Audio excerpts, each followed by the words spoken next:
Good afternoon. My guest today is entrepreneur, poet, cook, Joshua Lewin, and he owns Juliet, which is right here outside in Union Square. It's a very innovative restaurant. I'll read an introduction. Welcome. Thank you, Doug. I'll read a introduction to Josh. Josh is a cook, entrepreneur, storyteller who mixes techniques and mediums into a unique and immersive experience, whether at the table, on the page, or beyond. Exploring new styles of narrative through poetry, prose, and mixed media application, Lewin also owns and operates Juliet with Katrina Jazari. Juliet is home to Somerville's most unique dining experience, open morning through night, showcasing a combination of culinary and service excellence alongside bold storytelling and trailblazing new paradigm of supportive and professional restaurant careers. In addition to Doug Holder's locally focused poetry columns for the Somerville Times, Lewin has appeared in such publications as Eater Boston, Chef's Feed, The Huffington Post, WBUR's Cognoscenti, Food Arts, and more. And they also publish a literary magazine, a food literary magazine of Juliet. So he's very ambitious and, what should I say? Well, you're ambitious and you're innovative. So I'm busy. And you're busy, right. Now, when I did my master's thesis at Harvard, I took you ever hear of Henry Roth, the writer? Yeah. Yeah. And what I did was I used food to trace his assimilation into American culture. From, he started out with very Jewish food and he wanted to assimilate, so eventually he threw a salami sandwich in the Hudson and embraced the Gentile food, pork chops and everything like that. And my advisor told me at the time that would be trivial. Food is trivial. But I proved her wrong, and now food is not trivial at all. I mean, in terms of literature and everything. I'd just like to hear your thoughts about that. Well, I'd say it's pretty clear who was right in that situation. And also, that story itself is it hits very close to home for me because it's essentially the story of the American restaurant industry, as largely an immigrant workforce, or if not an immigrant workforce, largely a workforce that is out of necessity working these jobs, that these jobs can become careers for all demographics that work in the restaurants, and food is that kind of common ground. In this case, the cooking and the serving of food, but not only can they learn language there, if there's language skills that can help them break down barriers, professional and business skills, a nest egg or a seed income to begin that next thing, or just develop a career based on their performance there. But what's at the center of it? It's food. So kind of this melting pot of not just one-to-one assimilation into American culture, but that can really strengthen the fabric of the diversity of American culture. And then plus, now we have all of the media and everything that's become so cool about food that your advisor obviously didn't see coming. What's that? That your advisor clearly didn't see coming. She didn't see it coming, but I guess I was innovative in that regard. But I've always loved eating Jewish, and I'm Jewish, and so I used to eat a lot of ethnic food. I wish I could still eat, but it would give me a heart attack, with the chicken fat and all that. But that's good. Now, literary food and literature, and you're a poet too, and you're a writer. And I've noticed your love of food and your poetry. It's often referenced, of course. But I mean, I know that there was a gourmand detective, Nero Wolfe. I don't know if you're familiar with him, and he would have these great meals while detecting, right? And we discussed Anthony Bourdain, who is a big influence on you. Any other? Well, maybe talk about, since he's so much in the news and he just died recently. We recently lost Anthony Bourdain very young, at 61 years old, and he had a very short career in the public eye that I think a lot of people don't realize because it had become so big. But Anthony Bourdain, I admire for how he gave voice to all of us who work in restaurants. Somewhat specifically to me, I make my way through the kitchen as a chef. But there are certain jobs, and I've had these jobs in my life, where the kitchen can feel like, even when you reach the top of that, it's a little bit of a ceiling. Sometimes literally so. They're usually in the basement.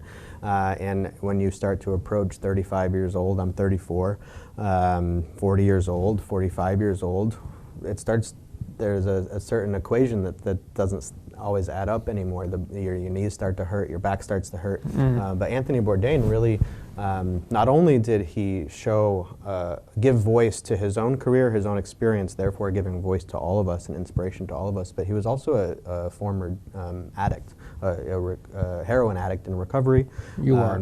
No, I was not, but it actually does hit fairly close to my home. But I mean, from what I know this guy, Somerville, Joseph Torah, wrote a book called Waiter.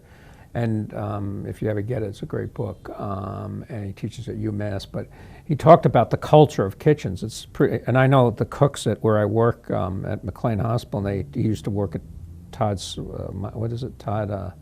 Todd English's restaurant. Yeah. And he told me about why he got out of Right. the restaurant, because there is a culture of drugs and all that stuff there. Right, and you work strange hours, you get out of work when nothing is open, and You go out and party and drink with the staff. It leads to all kinds of problems. So somebody that could show a true path to not just their own personal fulfillment, but to give voice to this very unique sub-demographic of American culture that is also so diverse, so is a voice to so many potential different types of people, and then to show not only that career progression, but that recovery from something that affects so many. Here in Massachusetts, the heroin epidemic has been, out of control, and opioids, and it doesn't have to be heroin and opioids either. That happens to be a very specific example. But here's a person that just gave a voice to so many that needed it so badly. And he comes from a writer's family, I know. Right. And he wrote this great book early on about what really was that a primer for you? Kitchen Confidential. Yeah.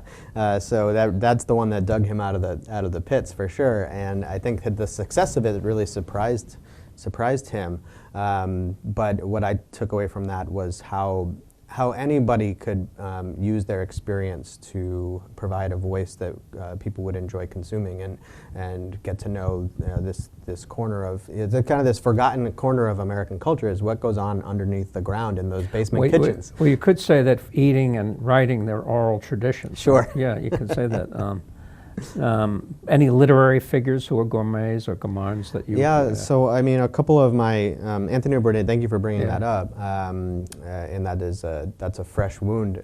Any fictional people who you know? Well, that's a good question, but I did want to mention two people that I admire greatly, both women and both chefs. And one is Gabrielle Hamilton. She owns a restaurant in the East Village in New York City, in Manhattan, and it's 20-something years old, or about 20 years old, and she really shoestringed that operation, and also wrote a beautiful memoir, Blood, Bones, and Butter, and a beautiful cookbook called Prune, which is the name of the restaurant, and also her nickname.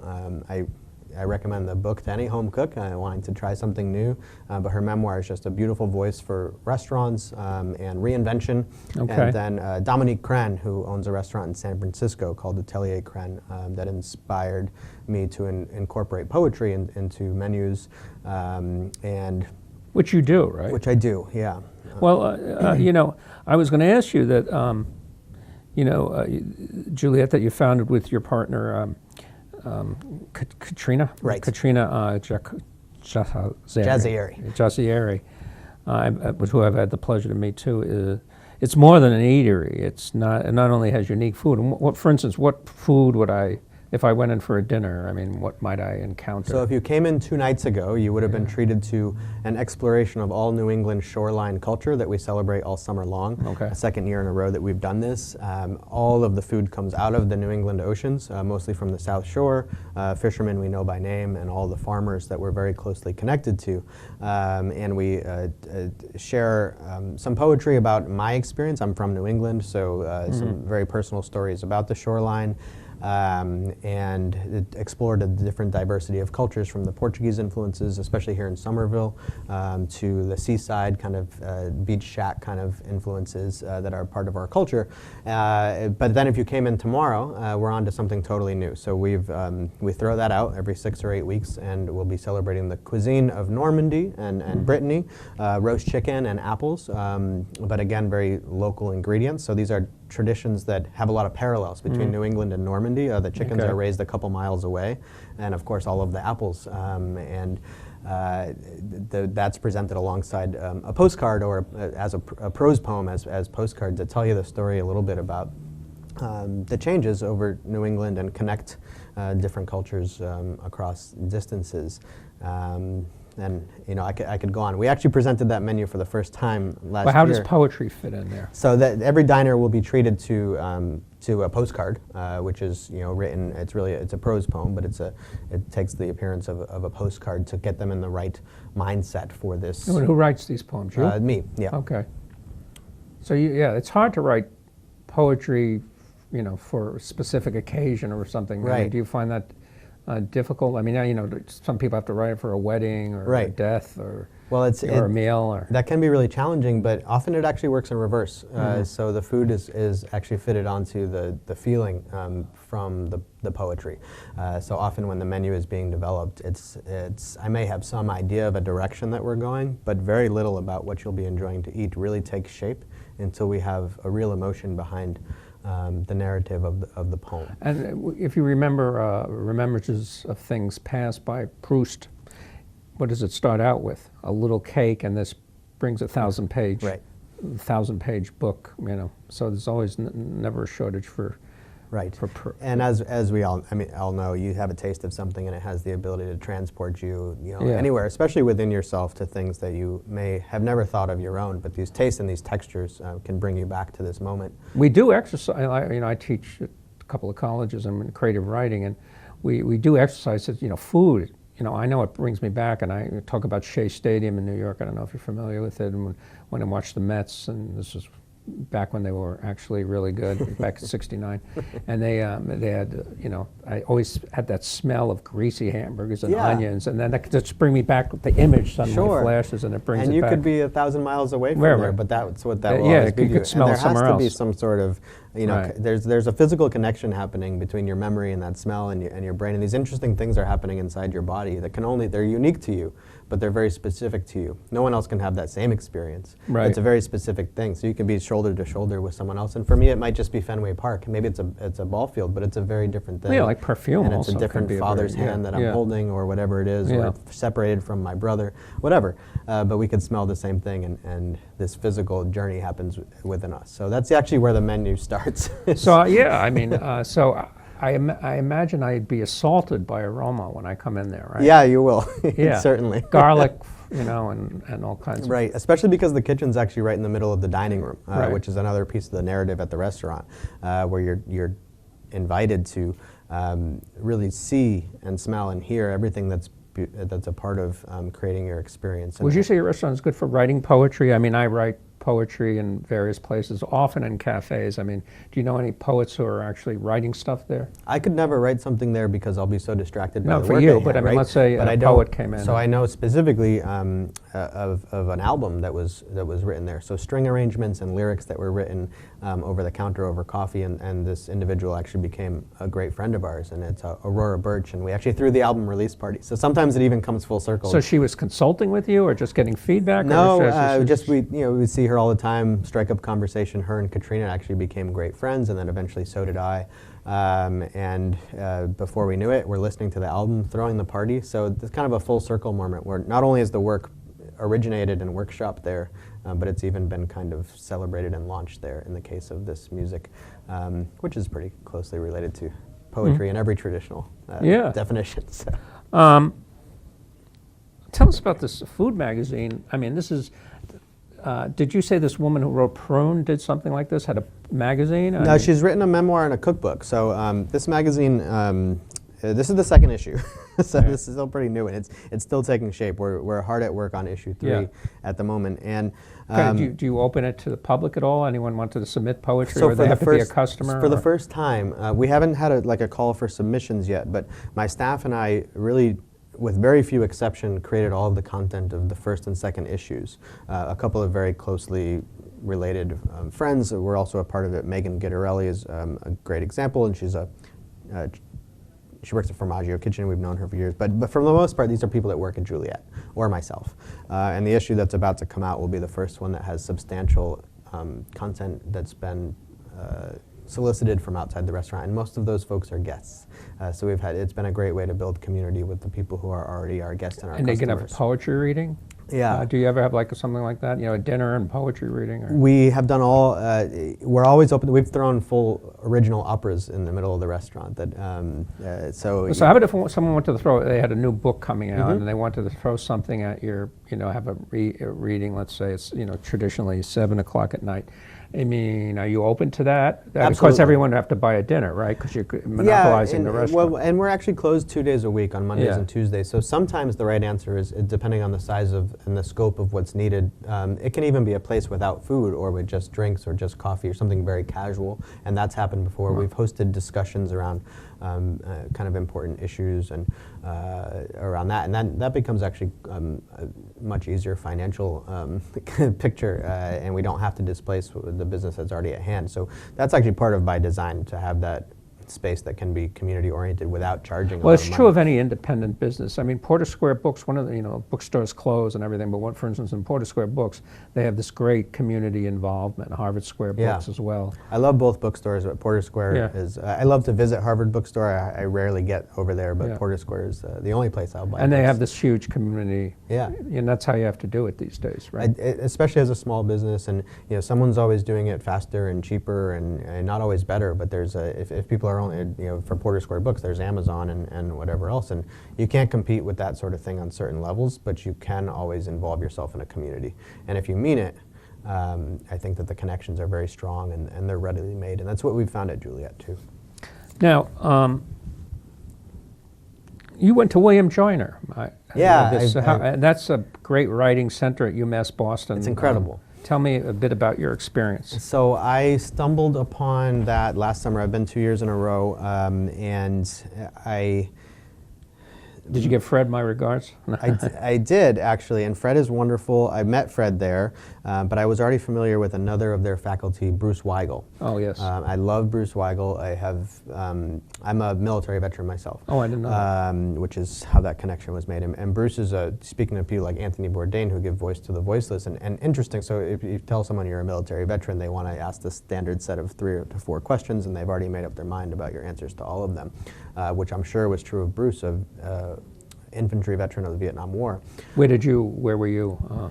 Well, I served in the Marine Corps, but all anybody ever wants to know is about that wartime experience. But all human beings, we all have these experiences that are a part of us. But something about saying the word military veteran just forces all of this kind of rote investigation. And I think Bruce has done a wonderful job of just like Anthony Bourdain, of showing people another way that they can use their voice, where they don't have to feel like they're required to answer the standard set of questions or to have the standard career progression. But that organization, they're at risk now of their funding. I thought they got it. Did they? That's good. There was a big protest, and they did get funded again. Yeah. I'm glad to hear that, and I hope that it's for a lengthy period. I mean, maybe one of these intermediary things. But we had a lot of the workshop this year was focused on helping to raise awareness, and I took part in a kind of off the cuff theatrical performance that was really a lot of fun. But yeah, a wonderful organization at UMass, and so they serve a lot of veterans in writing workshops and writing development, but specifically they're interested in just human conflict. So that question again, if you tell someone, oh, you're a veteran, that means something about you, and it means that you're different. But I would suggest that there's so much conflict in the world we live. Even poverty is a form of conflict, and the Joyner Institute joins all of those ideas to bring people together that have been through adversity that may be physically violent or internally violent, and puts them at risk, and to give them a common voice and to show all the similarities instead of focusing on labels that make people different. Plus, their faculty is just incredible. Bruce and Fred and I went there Danielle years ago. George. I had Martina Spada. Yes, Martina's amazing. And such a great voice for right now too. There was someone else, Douglas. I can't remember his name now. They're incredible group. I actually brought a book that's connected to the Joyner. I didn't realize I still had this in my hand. I was just leafing through it. But is that a Vietnamese? Yes, and the really interesting thing about the Joyner Institute is their connection to veterans of the Vietnam War who are Vietnamese from both sides of the war, and they spawned out of the meeting of American military veterans with Vietnamese military veterans, and again those Vietnamese people from both sides of the conflict. And those people 30 years later, 31 years later, are still meeting and developing this program at the Joiner Institute. So this is a book by some of the Vietnamese, and I won't even try to pronounce their names. Will the camera see this if I put the title here? Maybe? Yeah, no. We can maybe, if people ask, you can email them the answer. But if you've never heard Vietnamese poetry performed or spoken aloud, it's one of the most beautiful things. There's such a performative culture and such a singing element. Sort of like Yiddish. When you hear it spoken aloud, there's a sort of rhythmic cadence to it. Yeah. Now, your love of food is evident in your poems. I mean, in the first poem I read, you have etched into our brain, clung to it for 30 years, mopped slowly, gently, thoughtfully, crushed rosemary and garlic and big chunks of lemon, fresh peas in a bushel basket, sweet, starchy in their own canoe, hoisted off in the pit of shoulders men, this song-filled business. So, I mean, obviously there's a love, there's a sensuality to it. It's, yeah. So that's a lead in to read some of your own poetry and share it with us today. Which is something that I don't do very often, but let's go for it. So this first poem is actually the postcard that we were talking about earlier. So if you came to dinner tomorrow, you would be presented with this poem to hopefully invite you into the mindset to enjoy your meal. I threw small apples down into the road from the top of a hill we called Orchard. You might have been riding in a car that drove over one, but you wouldn't know. I am still throwing them now, and their sound striking the street makes a rhythm with the leaves that crinkle under sandaled feet into soft dirt and woodland spores, and also the ladder rungs that thump under booted ones. Did you know that some apple trees around here used to be tall like redwood giants? Now most of them are small enough to climb quickly, easily picked clean. Where there are evergreen forests, just north of here, not very long ago there were bare mountains sheathed in wool, where the pew-pew of fluffy white chicks matures into the cock-cock-cock-caday of red-feathered rangers. A new dream of freedom was shot from a cannon that tore a tunnel between here and everywhere. And all of this could be from so far away. But isn't it better, or at least as good, that it is all from right here? This small letter, these giants towering over the excommunication of short-legged sheep, these children hiding in branches, following the falling death of the apples like so many colors of flowers. Nice. I'll take a takeout on it. Great. So that's roast chicken. And apple pie. Hey, I've written poems about roast chicken, rotisserie chickens. Yeah, I mean, as you should. I think that you're good for you. They're very, following up on your thesis work. But I think, some things you can write endless poems about, and roast chicken might be one of them. Yeah. But it's also, it's a poem about, growing up and also. Did you grow up in a foodie background? Or no, not at all. Literary background? Neither. Yeah. Neither. What kind of background was this? Suburban background. I have roots in Boston as well as Western Massachusetts. My father ended up working in Hartford, so we moved out to Springfield because he worked in insurance. So if you work in insurance, eventually you work in Hartford. Right. So all my high school years were in Springfield, and kind of a mixed family. I'm the oldest of 6 children. Okay. It's myself, my brother, and I, who are all here on this day. And then we have 2 stepsisters and a half-sister. My father was remarried, my mother was remarried. So my background is really all over. But foodie, no. I guess when I was growing up, that still wasn't a thing. But, restaurants were, pasta restaurants or diners. And, my father could grill, and my stepmother had a few of her classic dishes, and she's a great baker. The first time I cooked something was together with my mother, actually on a Christmas tree farm where she was living with a boyfriend at the time. Okay. And I'll never forget digging in the dirt and finding all these animals and heart shapes in these slate rocks, and then cooking meatloaf. Oh, meatloaf. And, yeah. Meatloaf was good. Meatloaf is great. Yeah. Have another poem. Sure. Let's see. Okay, I'll give this a shot. So this is a sonnet, actually, and it's the only sonnet I've ever written. And this is another menu poem, and this one references a steakhouse that we present at the restaurant in the wintertime.